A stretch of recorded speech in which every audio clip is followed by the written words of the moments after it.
Coach Mass said that he believed they played hard the first couple of possessions. They had a few turnovers and then the air was out. He said the important thing this second half is to see how they react to adverse situations and to just not give up.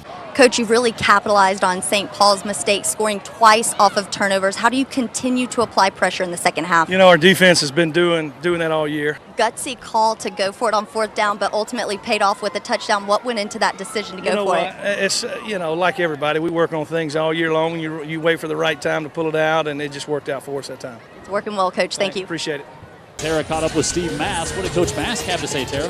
He said tonight they're struggling with something that they've struggled with all year. They get inside the 40 and they're not able to produce offensively. And then on defense, he said they busted one coverage and the Toros just took advantage of it and scored. It should be a 7-0 ball game here to start the second half. He said they still have a chance, though. They just have to prove themselves. You have passed all the tests, you remain undefeated, and with tonight's win, you officially punch your ticket to the playoffs. How proud are you of your guys? You know, I'm proud of our guys. They show up every week. And for the first time in your school's history, you have shut out 4 teams in a single season. What do you believe is the key to your defense dominance? Well, a couple of things. Brett, Coach Kelly told me in order to win tonight, you had to run the show. You looked really comfortable taking snaps. This being your first year starting for the Spartans, where does your confidence come from? Just the team in general. Rashawn, you really make a name for yourself week after week. Tonight was no different. Rush for close to 100 yards. What is it that allows you to be electric with the football? Just my brothers on offense. As you mentioned earlier, Region 1 is the most competitive region in 6A, and so far this season, Sideline has proven that not only can they compete at the highest level, but they're excelling. For the first time since the school's conception, the Spartans have shut out 3 teams, and 2 of those back-to-back. And offensively, they've scored an average of 6 times more than their opponents, and of course that's behind quarterback Brett Neesat. And I believe we're really going to see a test from this tough St. Paul's team tonight and see what Sideline is really made of. Coach, you have to be able to convert on big plays and big games. Break down that fake punt on your own 32 that really changed field position for you guys. Well, it's just something we saw all week long. Riley Leonard seeing his first start tonight, already had some big runs and completions. What has impressed you most from him so far? Just his poise there.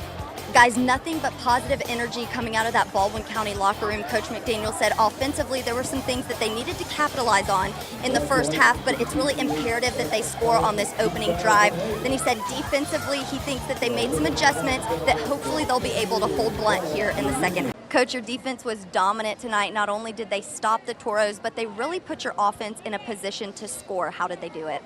Earlier this week, you said you were looking for some people to step up and really take that leadership role over. Did you see anything tonight in terms of that leadership? Congratulations, Coach. Thank you. All right, we're going to step over to senior quarterback Sheldon. Sheldon, it's game 1. First of all, congratulations. Now, usually game 1, you're trying to learn, make adjustments. I didn't see many mistakes that you made tonight, but what did you take away from this game?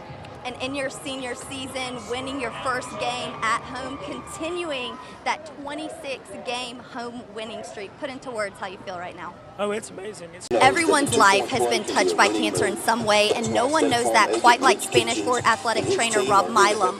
Rob's wife Jamie was diagnosed with cervical cancer in 2015, and UTV 44 had the opportunity to speak with the couple 3 years ago as they battled this horrible disease. Unfortunately, Jamie passed away just last week, but it's her strength, her positivity, and her ability to bring the entire community together that we will remember forever. Spanish Fort head coach Ben Blackman told me that Jamie exuded pure joy to those around her regardless of what she was going through, and said behind any good man is a great woman, and that's exactly who Jamie was for Rob. She supported him on and off the field. When speaking with Rob, he said, "Jamie has my heart, she has my soul," and tonight our UTV 44 crew honors a courageous woman. Coach, you went for it on fourth down not once, but twice, and got it. Is it something that you're seeing when the Tigers are lining up, or are you that confident in your guys to move the chains? I think it's a little both, so let's go out and see what happens. It's fun to watch. Seen a lot of success running the ball. Is that something that you hope to continue in the second half? Yeah. Huge overtime win at home, rivalry game. Could you have written a better ending than this? Well, you know what? Absolutely not. And the weight of this game fell heavily on the shoulders of a first-time starter, Riley Leonard. How do you feel he responded? Like we thought he would. Congratulations, Coach. Thank you. We're going to step over to Riley Leonard. He's right over here shaking hands. First time taking snaps as a starter. Put into words what tonight was like for you. It was amazing. I saw Devin Mitchell talking to you on the sidelines during the game. What was he saying? He's always supportive, giving me tips. Congratulations, Riley. All right, we're going to step over to Demel. Demel, first of all, congratulations on this huge rivalry win. You rushed for over 100 yards against a team that prides themselves on defense. What was your secret? My O-line just blocked good for me. My coach just had good play calling. And welcome in Terra Reeves. Tara. It's no secret that Davidson's football team gained national attention this past offseason, but amid the controversy, interim head coach Sean Smith says their team's motto has been eyes forward.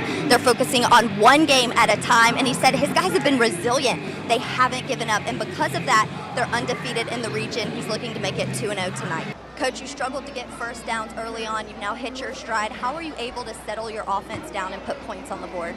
You noted special teams when I asked you what it was going to take to win this game. Had a huge fumble recovery on a punt. Talk about the performance your special teams having so far. When it comes to what makes a great team, I believe there's a key component that cannot be taught, and that's chemistry. Coach Blackman said of brothers Jackson and Christian Burkhalter that they have a special connection on and off the field. I was able to sit down with Jackson, the quarterback, before the season, and he spoke to that chemistry, said there's just a comfort level there when you're able to throw passes in the backyard with your brother at camps and at practice. I feel we'll see evidence of that chemistry here tonight. I'll have more on that in just a little bit.